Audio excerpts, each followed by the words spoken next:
लग चुकी है तलब जीत की, अब खुद को आग में झोंक देंगे।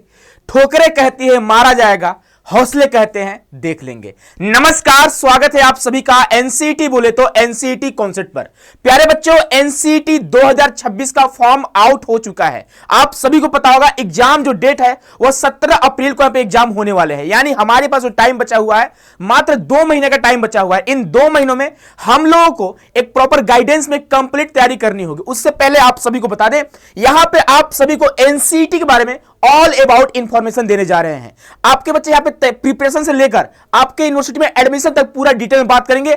हर डाउट आपका यहां पे लेकर आ चुका है, जहां पे हमारे सारे डाउट आपको दिखाई दे रहे होंगे। व्हाट इज एनसीईटी आईटीपी, साथ ही साथ एडमिशन फॉर्म का डेट आ चुका है, कब तक फॉर्म भरी जाएगी, कब आपका एग्जाम होगा, कितना फीस लगेगा, एग्जाम का पैटर्न क्या होगा, सिलेबस क्या होगा, स्टेज क्या होते हैं, क्योंकि आपको पता होगा एनसीईटी में 4 स्टेज होते हैं। नेक्स्ट क्या है, एडमिशन प्रोसेस क्या होगा, क्वालिफिकेशन क्या होनी चाहिए, ड्रॉप ईयर का क्या प्रॉब्लम है, कौन से ड्रॉपर यहां पे एलिजिबल है, second dropper, third dropper, fourth dropper, उसके साथ हाउ टू प्रिपेयर, हमारी स्टडी क्या होनी चाहिए, हमारी प्लानिंग क्या होनी चाहिए, बेस्ट बुक कौन सा हो सकता है, डोमेन एंड लैंग्वेज का सिलेक्शन किस तरह से करना है, उसके बाद फी एंड कट ऑफ कितने जाने वाली है, डॉक्यूमेंट्स कौन कौन से लगने वाले हैं, और 5 सीक्रेट्स जो है एनसीईटी वो भी आपको बताने वाले हैं। न्यू यूनिवर्सिटी कितने ऐड हुए हैं इस पर बात करेंगे, उड़ीसा में कितने ऐड हुए हैं, यानी अलग अलग स्टेट में कितने यूनिवर्सिटी यहां पे आपको ऐड होते हुए दिखेंगे, वो सारी बात करेंगे। बायोलॉजी वाले स्टूडेंट कहां पे एलिजिबल है, साथ ही साथ बीए, बीएससी, बीकॉम वाले जितने भी स्टूडेंट हैं, हर डाउट आपका यहां पे लेकर आ चुके हैं। आप बिल्कुल परेशान नहीं होइएगा। लेकिन बच्चे, ये सारे जानने से पहले आप सभी सोच लीजिएगा कि आपको तैयारी करनी होगी, आपको खुद को अपने ऊपर मेहनत करना होगा। 2 महीने एकदम समझिए अपने आप को आग में झोंक देना होगा।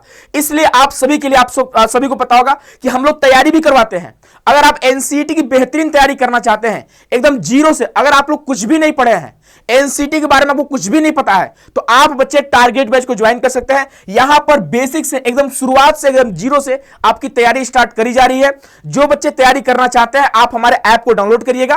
एप्लीकेशन का नाम है सीयूटी कॉन्सेप्ट, जहां से आप टारगेट बैच को ज्वाइन कर सकते हैं। आप BA BEd, BSc BEd, BCom BEd की कंप्लीट प्रिपरेशन कर सकते हैं मात्र 1799 में, 1799 बच्चे आप कंप्लीट तैयारी कर सकते हैं। प्यारे बच्चों, यह जो हमारा एप्लीकेशन है, अगर आपको किसी प्रकार का कोई प्रॉब्लम आती है तो आपको ऑफिस के नंबर दिख रहे होंगे, आप कॉल या मैसेज कर लीजिएगा। ठीक है, देखो जो भी हम बात करने वाले हैं पॉइंट टू पॉइंट बात करेंगे, है ना, बातों को ज्यादा खींचेंगे नहीं क्योंकि वीडियो काफी लंबा हो सकती है। सबसे पहली बात यहां पे हम आते हैं, आपको अप्रोच पता होना चाहिए, आईटीपी का क्या ही अप्रोच है। ठीक है, तो सबसे बड़ी बात बच्चे, बहुत सारे बच्चों को इसके बारे में नहीं पता होता है। तो देखो, यह जो है 4 ईयर का ड्यूअल डिग्री है। ठीक है, यानी 4 साल में आपको 2 डिग्री मिलेगी। एक आपको डिग्री मिलेगी बच्चे ग्रेजुएशन का, और साथ ही में एक आपको डिग्री मिलेगी बीएड का, यानी बैचलर ऑफ एजुकेशन का। अब ग्रेजुएशन में आपके बीए आपके हो जाएंगे, बीएससी हो जाएंगे, बीकॉम हो जाएंगे, यानी 4 ईयर में आपको यहां पे 2-2 डिग्री मिलने वाली है। होता क्या है बच्चे अक्सर कि अगर आप 3 ईयर का करेंगे ग्रेजुएशन, उसके बाद आपको टीचर बनने के लिए आपको 2 साल का बीएड करना होता था या में बीटीसी करना होता था। लेकिन यहां पे क्या है कि आपको ग्रेजुएशन का भी डिग्री मिल रहा है और बीएड का भी डिग्री मिल रहा है। 2-2 डिग्री आपको 4 साल में यहां पे मिल रहे हैं। ठीक है, अब देखिए यहां पे जो एनसीईटी का जो अप्रोच है आईटीपी को लेकर, वह यह है कि 2030 के बाद क्या है बच्चे, अगर आपको टीचर बनना है तो मिनिमम जो आपका क्वालिफिकेशन होनी चाहिए वह बच्चे आपका आईटीईपी होना ही चाहिए। अगर आप आईटीईपी आप नहीं किए हैं तो आप टीचर बनने लायक नहीं रहेंगे। ठीक है, अब देखिए यहां पे जो स्टेज है, टोटल 4 स्टेज है। यहां पे जो भी यूनिवर्सिटी आपको यहां प्रोवाइड करती है अपना स्टेज, जैसे मान लीजिए मैक्सिमम जो यूनिवर्सिटी होती है वह सेकेंडरी स्टेज का कोर्स प्रोवाइड करती है। सर ये क्या होता है, तो प्यारे बच्चों आपको डिटेल में बताएंगे। तो पहला जो स्टेज होता है फाउंडेशनल स्टेज। अगर आप किसी भी यूनिवर्सिटी से फाउंडेशनल स्टेज का कोर्स करते हैं बच्चे, तो आप क्लास 0 से लेकर यानी प्री स्कूल से लेकर क्लास 2 तक का आप टीचर बन पाओगे। इसके बाद बात करेंगे प्रिपरेटरी स्टेज का। अगर आप कोर्स करते हो, 4 स्टेज में कोर्स होता है, आप किसी एक स्टेज में कोर्स करोगे आप। ठीक है, अगर प्रिपरेटरी स्टेज का आप कोर्स करते हो तो आप क्लास 3 से लेकर 5 तक का टीचर बन जाओगे। आप बनने के लायक रहोगे, बनने के लिए एलिजिबल हो जाओगे। नेक्स्ट बात करेंगे मिडिल स्टेज। तो मिडिल स्टेज क्या है कि इसमें आप 6 to 8 तक का टीचर बनते हैं, और अगला जो लास्ट हमारा सेकेंडरी स्टेज, जहां आप 9 to 12 तक का टीचर बनते हैं। अब देखिए, अगर आप सेकेंडरी स्टेज का कोर्स करते हैं तो आप प्रिपरेटरी का भी टीचर बन सकते हैं, आप फाउंडेशन का भी बन सकते हैं, आप मिडिल का भी बन सकते हैं, यानी आप बच्चे नीचे से ऊपर जा सकते हैं। ठीक है, इस बात का ध्यान रखिए आप लोग। अगर आप फाउंडेशन का करते हैं तो आप प्रिपरेटरी का टीचर कभी नहीं बन पाएंगे, आप मिडिल का कभी नहीं बन पाएंगे। अगर आप मिडिल स्टेज का कोर्स करते हैं तो आप सेकेंडरी का कोर्स टीचर कभी नहीं बन पाएंगे। ठीक है, आप प्रिपरेटरी का बन जाएंगे, आप फाउंडेशनल का बन जाएंगे, है ना। इस बात का आप ध्यान रखेंगे। नेक्स्ट हम बात करेंगे बच्चे यहाँ पे व्हाट इज एनसीईटी आईटीपी, इसका फुल फॉर्म है national common entrance test. ITP का फुल फॉर्म होता है इंटीग्रेटेड टीचर एजुकेशन प्रोग्राम, ठीक है। अगर आप इस कोर्स को कर रहे होते हैं तो देखो यहाँ पे कौन कौन से यूनिवर्सिटी आपको प्रोवाइड करती है, तो आप देखोगे कुछ आईआईटी आपके हैं, जैसे आपका आईआईटी खड़गपुर हो गया, आईआईटी केजीपी आपका हो गया, आईआईटी भुवनेश्वर हो गया आपका हो गया, आईआईटी रोपड़ हो गया, आईआईटी जोधपुर हो गया, आईआईटी आईएसएम धनबाद हो गया, एनआईटी कालीकट हो गया, एनआईटी अगरतला हो गया, एनआईटी जालंधर हो गया, एनआईटी त्रिची हो गया, एनआईटी पौंडीचेरी, एनआईटी वारंगल हो गया, आरआई अजमेर हो गया, RI Bhopal, RI Bhubaneswar, RI Mysore, ऐसे डीयू हो गया। उसके अलावा बहुत सारे सेंट्रल यूनिवर्सिटीज हैं, ये आपको इस कोर्स को प्रोवाइड करते हैं। जैसे आप देखोगे डीयू में बहुत सारे कॉलेज ऐड हो गए, आपके जामिया मिलिया इस्लामिया भी हो चुका है, बीएचयू का भी अपडेटेड कॉलेज यहाँ पे ऐड हो चुके हैं, है ना। अब हम नेक्स्ट बात करने वाले हैं, एप्लीकेशन फॉर्म आउट हो चुका है। जी हां, बिल्कुल आउट हो चुका है। आप प्यारे बच्चों आज ही हुआ है, आप देख सकते हो यहाँ पे 12 फरवरी को जो फॉर्म आउट हुआ है, आज आउट हुआ है। आप फॉर्म भर सकते हैं, कब तक भर सकते हैं, तो 10 मार्च तक जो है लास्ट डेट फॉर्म भरने का रहेगा। तो आप थोड़ा वेट कर लीजिएगा, इस पर डिटेल आपको वीडियो मिल जाएंगे, किस तरह से कौन कौन से स्टेप आपको फॉलो करने हैं, आपको क्या मिस्टेक नहीं करना, इस पर वीडियो आपका बन जाएगा, ठीक है। स्टेप बाय स्टेप वीडियो बना दिया जाएगा, आप उसी के अकॉर्डिंग फॉर्म भरिएगा। और यहाँ पे जो एग्जाम आपका होने वाला है 17 अप्रैल को, है ना, यानी 17 अप्रैल को आप यहाँ पे आपके एग्जाम होने वाले हैं। तो आप इस हिसाब से तैयारी करिएगा। आज जो आपका 12 फरवरी है, यानी आप देखोगे लगभग आपके पास 2 महीने का टाइम बचा हुआ है, और इन 2 महीनों में आप लोगों को मेहनत करना है, और यहाँ पे आईआईटी जैसे एनआईटी जैसे कॉलेज में आपको सिलेक्शन लेना है। यह बच्चे आपके एप्लीकेशन का फीस रहेगा। जब फॉर्म भरोगे तो जनरल वाले बच्चों का 1200 रुपए, ओबीसी ईडब्ल्यूएस वाले बच्चों का 1000 रुपए, 1000 रुपए, एसी एसटी पीडब्ल्यू कैटेगरी वाले बच्चों का 650 यानी 650 रुपए लगेंगे, ठीक है। अब हम नेक्स्ट बात करने वाले हैं, आगे बात करेंगे। आपका जो एग्जाम होने वाला है सीबीटी मोड में एग्जाम होगा। अब आपका जो एग्जाम का टाइमिंग होगा, ड्यूरेशन होगा, वो 3 आवर का होगा, ठीक है, यानी 3 घंटे यानी 180 मिनट में आपको एग्जाम देने होंगे। और जो बच्चे पीडब्ल्यूडी कैटेगरी से आते हैं उनके लिए 30 मिनट का एक्स्ट्रा टाइम दिया जाता है, ठीक है। 30 मिनट का बच्चे आपको एक्स्ट्रा टाइम मिलेगा, तो आप बिल्कुल परेशान नहीं होइएगा। तो 180 मिनट्स में आपको वहां पे टोटल जो एग्जाम में क्वेश्चन आते हैं 181 क्वेश्चन आते हैं, 160 आपको अटेम्प्ट करना होता है। बताते हैं किस तरह से कौन से सब्जेक्ट से कितने क्वेश्चन आते हैं। आना ध्यान रखिए, सबसे बड़ी बात कि आपको एक डाउट होता है, सर क्या 7 सब्जेक्ट एग्जाम में आ रहे हैं, तो 7 सब्जेक्ट अटेम्प्ट करना कंपलसरी है? जी हां, अगर आप नहीं अटेम्प्ट करते हैं तो आप किसी भी यूनिवर्सिटी में एडमिशन नहीं ले पाओगे। आपको सारे सब्जेक्ट अटेम्प्ट करने होंगे। भले आप एक क्वेश्चन अटेम्प्ट करो, ठीक है, कोई दिक्कत की बात नहीं है, लेकिन हाँ आपको अटेम्प्ट करने होंगे, ठीक है। यहां पे आप देखोगे टेस्ट पैटर्न की बात करते हैं, ऑब्जेक्टिव टाइप का क्वेश्चन होता है, यानी यहां पे मल्टीपल चॉइस क्वेश्चन आपसे पूछे जाते हैं। और नेक्स्ट मीडियम की बात करेंगे, 13 लैंग्वेज से किसी भी आप मीडियम एग्जाम दे सकते हो, लाइक असमी हो गया, बंगाली हो गया, इंग्लिश हो गया, गुजराती हिंदी हो गया, आपका कन्नड़ हो गया, मलयालम हो गया, मराठी हो गया, पंजाबी हो गया, उड़िया हो गया, तमिल हो गया, तेलुगु हो गया और उर्दू हो गया। किसी भी मीडियम में आप एग्जाम दे सकते हैं, लेकिन इस बात का ध्यान रखना होगा, अभी आपको बताने वाला है किस तरह से आपको मोड को ऑप्ट करने होंगे। सिलेबस की बात करें बच्चे, यहां पे आप देखोगे 2 लैंग्वेज आपसे पूछेगा, लैंग्वेज 1 और लैंग्वेज 2। नेक्स्ट क्या है, 3 आपसे डोमेन सब्जेक्ट होंगे, वो आपके 12th के बेस पे होंगे। नेक्स्ट क्या आपका जीटी यानी जनरल टेस्ट है, मैंडेटरी सबके लिए है। नेक्स्ट आपका टीचिंग, ये भी आपका सबके लिए मैंडेटरी है, ठीक है। अब देखो आगे बढ़ेंगे, ये आपका वेबसाइट है, आपको वेबसाइट दिख रहा होगा, इसी वेबसाइट से आपको फॉर्म भरने रहेंगे, है ना। नेक्स्ट हम बात करने वाले, ये आपके सारे सब्जेक्ट है और सब्जेक्ट का वेटेज आपको दिया गया है कि हम यहां पे लैंग्वेज 1 से 23 क्वेश्चन पूछेंगे, 20 का आपको आंसर, कोई भी 20 क्वेश्चन का आंसर कर सकता हो, कोई भी, है ना। नेक्स्ट क्या है, लैंग्वेज 2 की बात करेंगे, 23 आपसे पूछेंगे, 20 का आपको आंसर करना होगा। टीचिंग एप्टीट्यूड से जो मैंडेटरी सबके लिए कंपलसरी है, ध्यान रखिएगा, कोई इसे स्किप नहीं कर सकता, इसमें कोई ऑप्शन नहीं है कि इसके अलावा हम लोग कोई और सब्जेक्ट ले सकते हैं, नहीं ले सकते, आपको मैंडेटरी है, देना ही पड़ेगा इसका एग्जाम, है ना।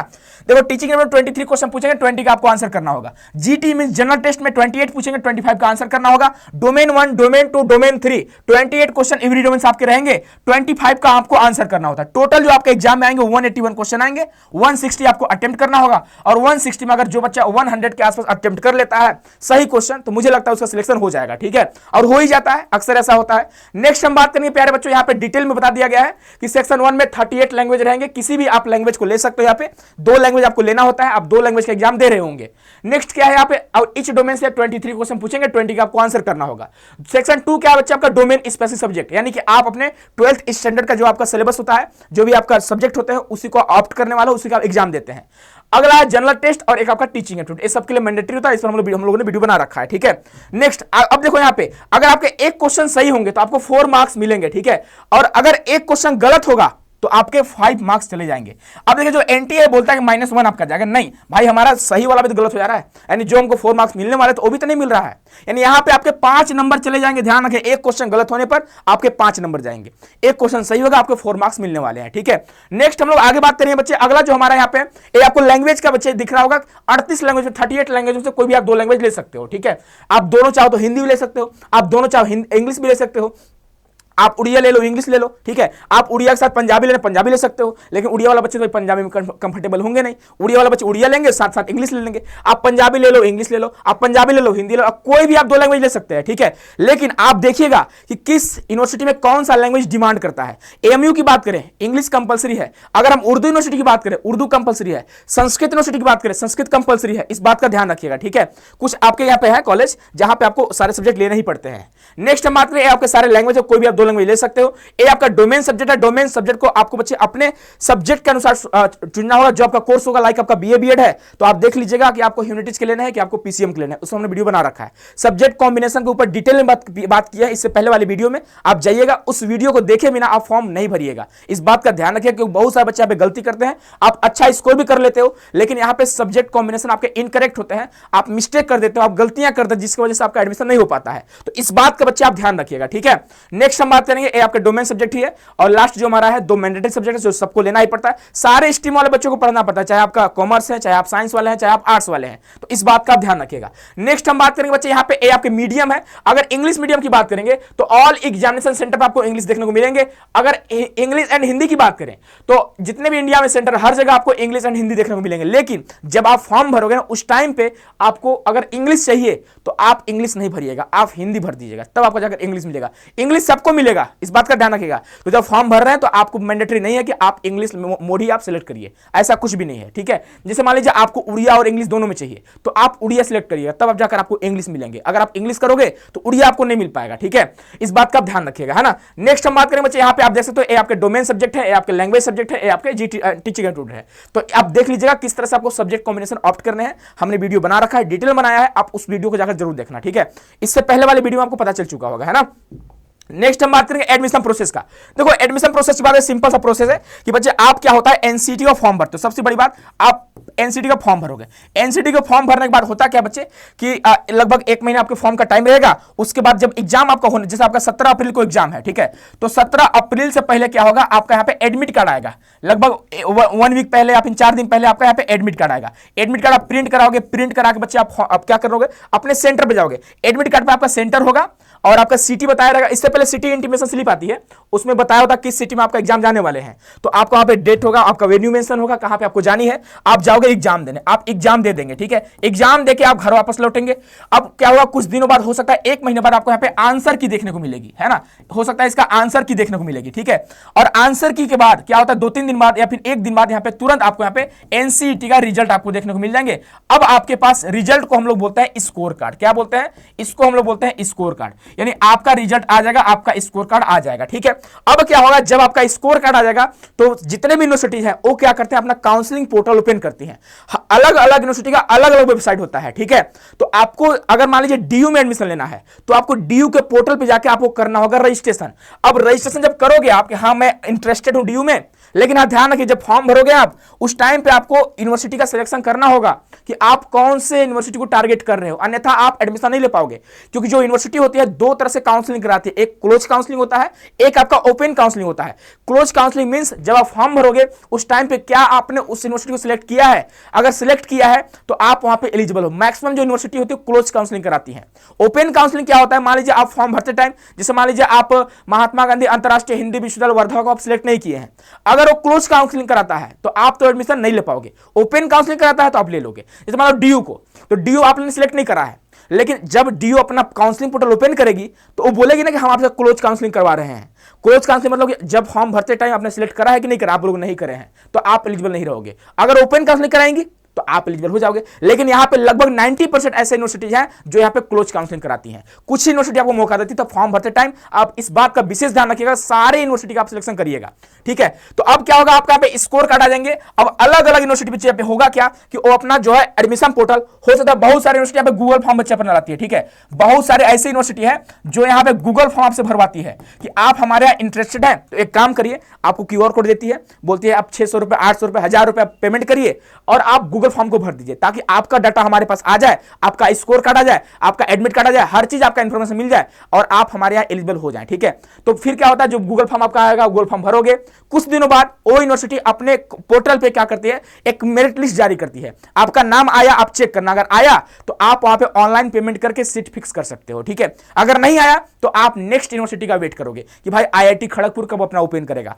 आईआईटी रोपड़ कब ओपन करेगा, और अलग अलग आईआईटी में जाकर अलग अलग आपको अप्लाई करने पड़ते हैं और अलग अलग आपको रजिस्ट्रेशन का पेमेंट भी करना होता है। ठीक है, तो जिन बच्चों का मार्क्स कम होते हैं वो बच्चे काफी परेशान होते हैं। क्यों परेशान होते हैं?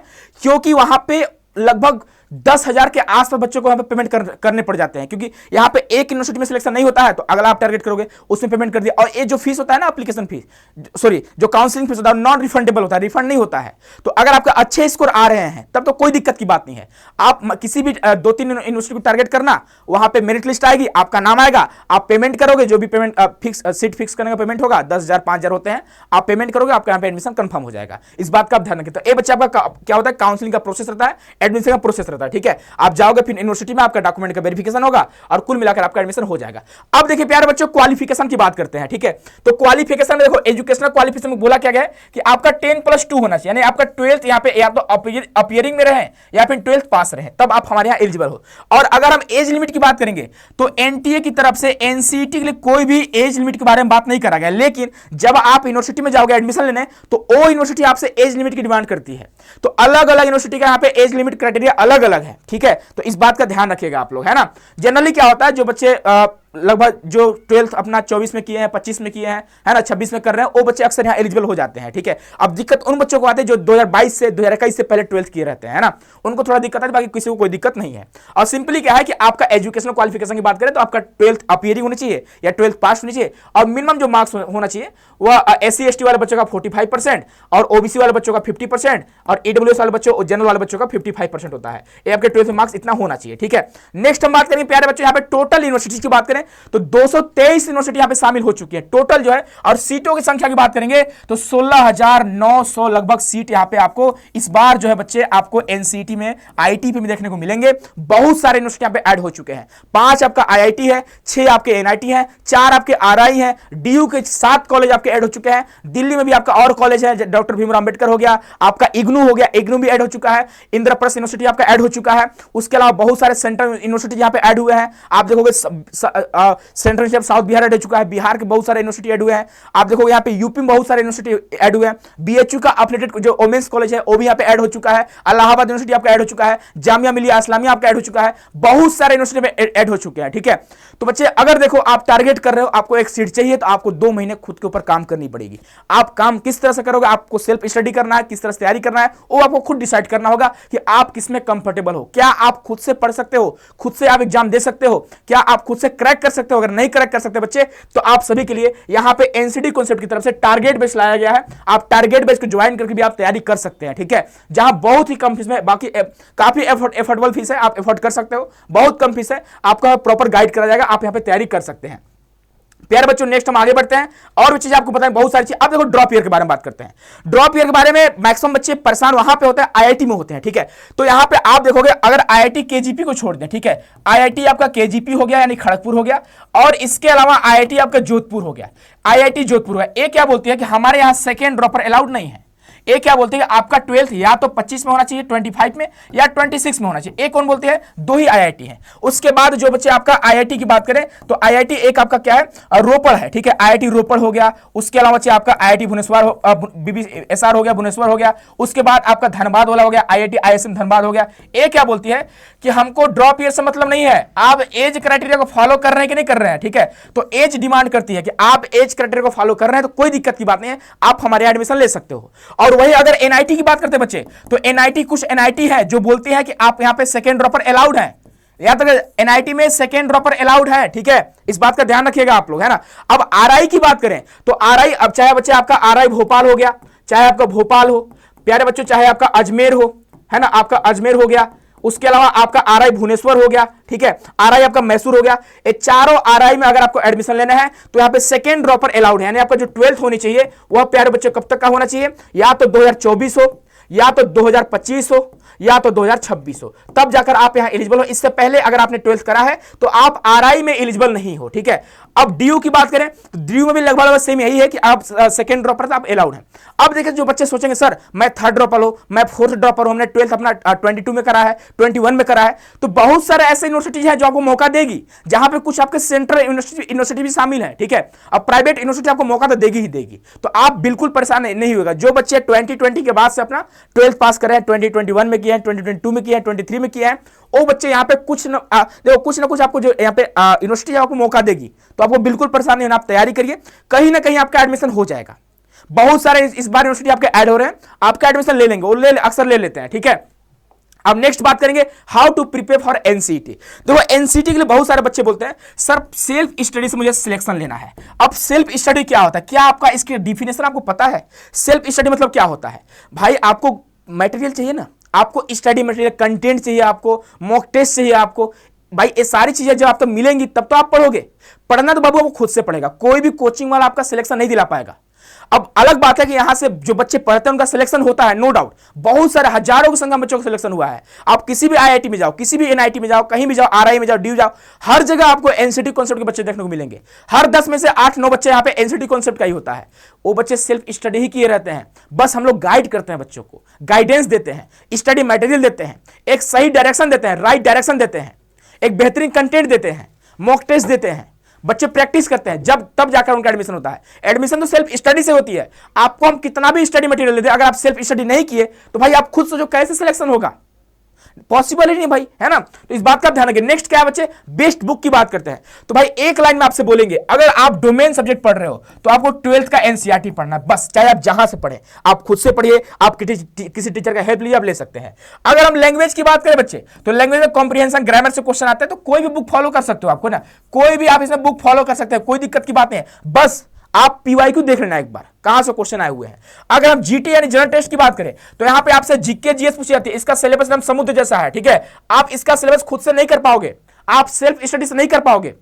आप अगर लूसेंट वगैरह पढ़ रहे हैं तो अच्छी बात है, आप वहां से कवर कर लोगे, लेकिन आपको करंट अफेयर में कुछ क्वेश्चन पूछ देता है। तो इसके लिए बच्चे यहां पर तैयारी, यूट्यूब पर भी जो हमारा सीयूटी कॉन्सेप्ट चैनल है, यहां पर रजनी सर फ्री क्लासेस भी दे रहे होते हैं आप सभी को, आप फॉलो कर सकते हो सर का क्लास, ठीक है। बाकी आपको यहाँ पे जीके जीएस पढ़ाई जाती है। इसके अलावा रीजनिंग आपसे पूछता है ना, आपसे प्यारे बच्चों रीजनिंग पूछा है, आपसे यहाँ पे मैथ पूछता है, जिसके लिए आपके सूरज से यहाँ पे डिटेल में आपको पढ़ा रहे हैं, ठीक है। जहां से मतलब कुछ सिलेक्टेड टॉपिक है, बस 8-10 टॉपिक कर लोगे तो आपके यहाँ पे हो जाएगा। अब लास्ट जो हमारा टीचिंग है, इसके बुक के लिए देखो, अभी तक मैं ईमानदारी से बताऊं, अगर बच्चे आप मुझे अपना बड़ा भाई समझ लो, ठीक है, मैं अगर आपको ईमानदारी से बताऊं, मार्केट में बुक है नो डाउट, लेकिन ऑथेंटिक बुक नहीं है जहां से क्वेश्चन बने।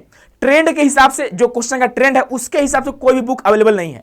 इसके लिए बच्चे आप किसी टीचर का हेल्प ले सकते हैं, मैं खुद आपको पढ़ाता हूं और इसका मैं आपको ई बुक भी देता हूं, ठीक है। तो आप चाहो तो ई बुक लेकर पढ़ सकते हो इसका, और ई बुक जो रहेगी वही चीजें रहती है जो मैं आपको कंटेंट पढ़ा रहा था आपका क्लास में, जो आपका पैड का जो कोर्स होता है उसमें जो पढ़ा रहा था वही आपके ई बुक फॉर्मेट में होते हैं, वो मैं आपको दूंगा, आप खुद से प्रिंट करा लीजिएगा, ठीक है। ये सबसे मुझे लगता है बेस्ट बुक आपके लिए है। बाकी आप बच्चे स्वतंत्र है। ये हमारे लैंग्वेज के क्वेश्चन का लेवल हो गया, क्वेश्चन का वैरायटी हो गया, कहां से क्वेश्चन आते हैं, ये हमारे डोमेन सब्जेक्ट के आपके एनसीईआरटी आपको दिखाई दे रहे होंगे। नेक्स्ट ये हमारे जनरल टेस्ट का सिलेबस वगैरह हो गया, और नेक्स्ट जो हमारा ई बुक हुआ जो लास्ट ईयर बच्चों को दिए थे, और यहां से बहुत सारे क्वेश्चन यहां से एग्जाम में आए हुए थे।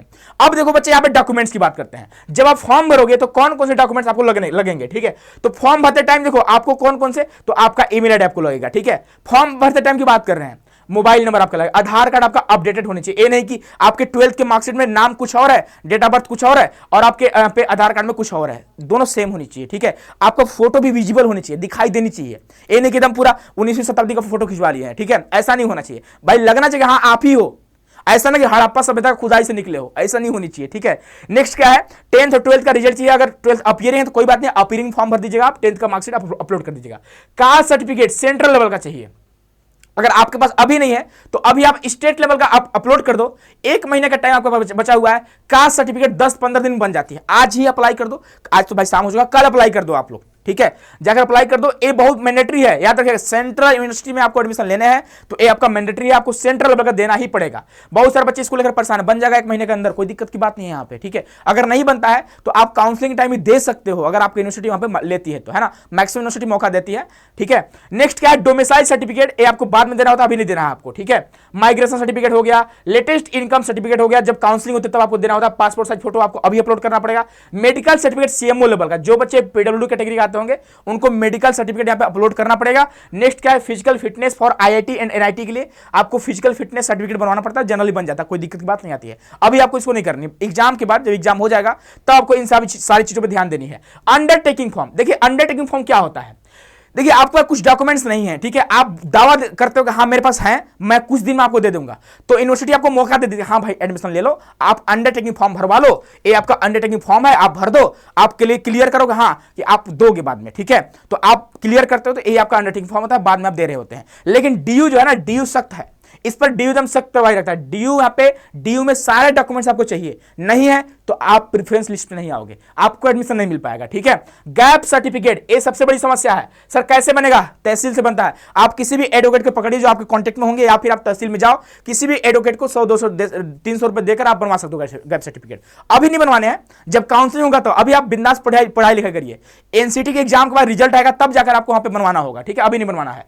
और एप्लीकेशन फॉर्म तो भरोगे, आपको मिल जाएगा बाद में, एडमिट कार्ड, स्कोर कार्ड, ये सारे आपके काउंसलिंग के टाइप आपको लगने होते हैं, ठीक है। नेक्स्ट हम बात करेंगे बच्चे, यहाँ पे आप देखो ए रिजल्ट रहे लास्ट ईयर के बच्चों का सिलेक्शन हुआ है 2025 में, बहुत सारे बच्चों का आईआईटी एनआईटी में सिलेक्शन हुआ है। नेक्स्ट बारी आपकी है, अगला फोटो यहाँ पे आपका भी हो सकता है, तो आप मेहनत करिए, एनसीटी कॉन्सेप्ट के साथ मिलकर मेहनत करिए। बच्चों हैं बहुत सारे बच्चों का सिलेक्शन हुआ है, ये तो आपको रिजल्ट कम ही दिखा पा रहे हैं, है ना, तो इन बच्चों ने मेहनत करा था लास्ट टाइम में। देखो आप बाजी मार सकते हैं, और बच्चे जो पहले से तैयारी कर रहे हैं अगर उनसे आगे बढ़ना है तो 2 महीने आपके ऊपर, आप जितना मेहनत आज से करते हैं उससे डबल मेहनत कर दो आप। हम लोग तैयार है बच्चे, आपको दिख रहा है वीडियो में, वीडियो आपको मिल रही है, पूरा मेहनत हम लोग स्टार्ट कर दिए हैं, 2 महीना पूरा जी जान लगा देंगे, बस आप तैयार हो जाओ कि हाँ सर आपके साथ हम भी तैयार हैं, मेहनत करेंगे, चाहे जो हो जाए हम अपने सिलेक्शन लेकर दिखाएंगे सर। तो बच्चे आपका इंतजार करेंगे कि आप सिलेक्शन ले रहे हैं, ठीक है। बाकी आई होप कि आपको चीजें समझ में आ रही होंगी, मुझे नहीं लगता इसके बाद आपको कोई दिक्कत आ रही होगी, है ना। और अगर बायोलॉजी वाले बच्चों की बात करेंगे तो बायोलॉजी वाले बच्चे एनआईटी में एलिजिबल हैं, आरआई में एलिजिबल हैं, और यार इसके बाद कॉमन डाउट तो मुझे लगता है नहीं। बाकी और भी डाउट्स होंगे तो आप बता दीजिए कमेंट बॉक्स में, अगले बार हम लाइव सेशन लाएंगे आपके लिए और सारा डाउट आपका क्लियर कर देंगे, किसी भी बच्चे को कोई डाउट नहीं होनी चाहिए, है ना। चलिए तो मिलते हैं बच्चे नेक्स्ट सेशन में, खुश रहिए, मस्त रहिए, ख्याल रखिए अपना और अपने परिवार का ख्याल रखिए। बस तैयारी स्टार्ट करें, 2 महीने का टाइम बचा हुआ है, आप उससे अगर कर रहे हैं तैयारी कर लीजिए, अच्छी बात है। अगर नहीं कर पा रहा है तो आपके लिए टारगेट बैच आया हुआ है, आप यहाँ पे जुड़कर आप मेहनत कर सकते हैं। बहुत बहुत धन्यवाद, बहुत सारा प्यार।